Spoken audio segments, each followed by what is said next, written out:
Мој Димитар Пандев.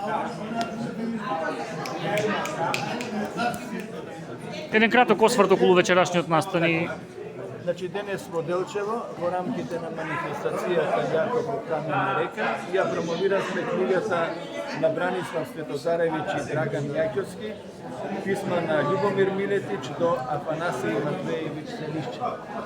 Афанасиј Матвеевич Селишчев е еден од најистакнатите лингвисти на 20. век, кој што, меѓу другото, го афирмира македонскиот јазик и е познат и признат како македонист во славистиката. Меѓутоа, она што паѓа во очи, тоа е дека тој е автор на две меѓусебно поврзани книги, од кои што првата книга го носи насловот на руски ачерки по македонски диалектологии, додека вториот дел од оваа книга, која што требало да се нарече под истиот наслов, том 2, наеднаш го сменува својот наслов и е именувана Полокие во болгарское население.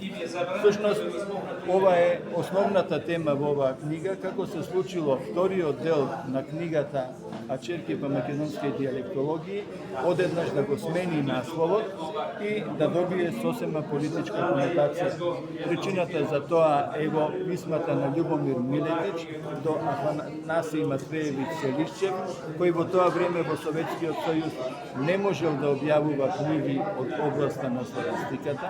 Впрочем, славистиката во тоа време е забранета во Советскиот сојуз, а руските слависти од царска Русија објавувале своји книги надвор од Русија, првенствено во Бугарија. Дел од тие руски слависти што работеле во Бугарија, например се Михаил Попруженко, Григорий Илински, кои што меѓу другото биле и блиски студенти и соработници на нашиот Крсте Петров Исиков, а самиот Селишчев останал во Советскиот сојуз, меѓутоа своите книги ги објавувал во Бугарија. Се разбира под редактура на Љубомир Милетич, председателот на Бугарската академија на науките. Оваа книга токму преку писмата што Милетич му ги праќал на Селишчев ја открива сета приказна на кој начин Селишчев, односно Милетич го убедувал Селишчева да ги менува конструкциите во својата книга, значи термините во својата книга и терминот словени да го заменува со терминот бугари, исто како насловот Ачерки по македонски диалектологии да го замени со Полокие во болгарское население. Сакам да истакнам дека оваа година, значи се навршуваат 100 години од оние текстови на Селишчев во кои што тој ја представува македонската диалектологија како централна тема на балканската лингвистика. Всушност, балканската лингвистика започнува пред 100 години токму со делата на Афанасиј Матвеевич Селишчев и со неговата теза дека македонската диалектологија треба да стане централна тема на балканската лингвистика. Бранислав Светозаревич и Драган Јаќовски како архивисти, како историчари се вложиле во разоткривањето на сета оваа конструкција од страна на Љубомир Милетич. На македонскиот идентитет настави бугарската пропаганда. Зошто, според ваше мислење, до сега вакви книги не се публикувани во изминатиот период многу почесто и ваш апел до авторите, односно оние кои што ги имаат сознанијата и ваше на некој начин охрабрување во таа. Не станува збор дека не се објавувани вакви книги, колку допираат тие книги до јавноста. Сакам да истакнам дека и Институтот за национална историја уште од своето основање, исто така и Архивот на Македонија објавувале голем број вакви документи, но прашање е колку тие допираат до пошироката јавност. Во научните кругови секако тие се достапни и точно можеме да ги следиме сите оние напори што ги вложила досега македонската историографија, македонската архивистика, па и македонската филологија во обелодувањето на сите овие настани.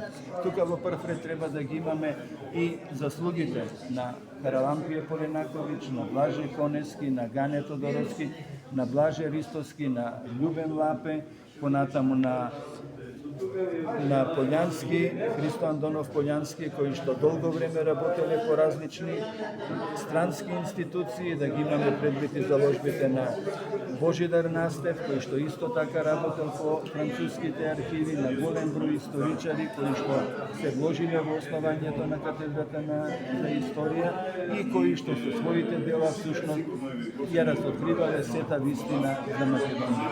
Добар дел од тие архивски материјали на вистина може би треба и да се преобјавуваат.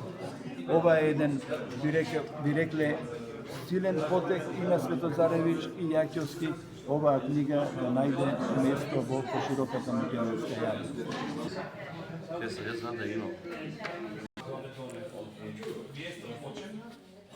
Може, кажете ни нешто повеќе за денешните промоции, особено спорот. Вечерва имавме посебна чест и задоволство да пред делчевската публика ја представиме најновата книга на колегата Драган Јачовски и во моје име се заблагодарувам на прекрасниот настан и на организаторите на ова да речам прекрасна средба со граѓаните на која имавме можност да се представиме со оваа книга која навистина предизвика голем интерес како во Македонија, така и во странство и ќе се потрудиме и понатаму да одиме во таа насока, да даваме некои нови податоци и да откриваме нови сознанија и документи кои се од интерес на македонскиот народ, на македонската нација, македонската држава.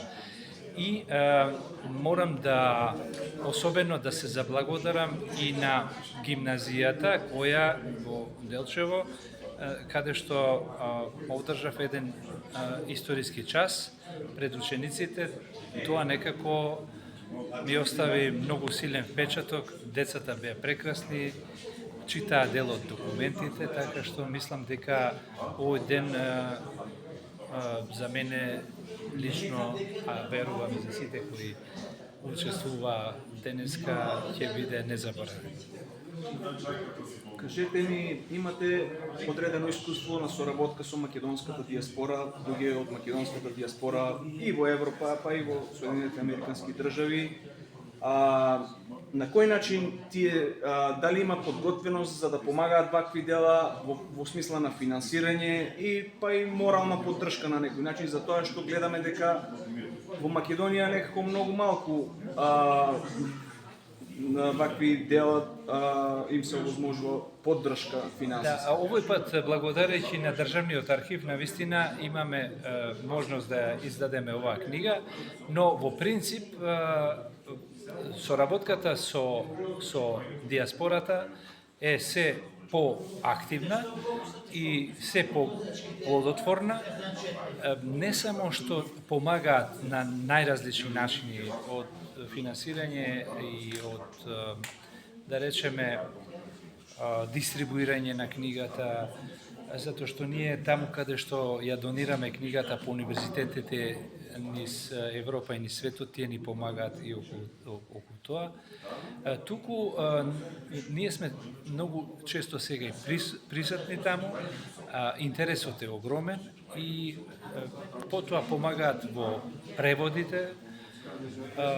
Навистина тоа се финансиски средства кои се многу значајни за да се издаде една книга, затоа што истражувачката работа е прилично тешка, знае да биде и многу долготрајна и со години за да се дојде до одредени резултати, а потоа треба сето тоа да се спакува во една книга која треба да ги задоволи сите научни критериуми, да се испечати и да се промовира, па и да се преведе и така натаму, така што навистина можам да кажам дека од моето лично искуство сум презадоволен од тоа што го имам како соработка, па и со луѓе од Делчево. Ние имавме, да речеме, средба со нив и во Швајцарија, во еден винарски регион таму.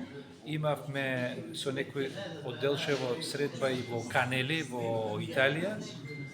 И сите тие средби беа многу срдечни, беа многу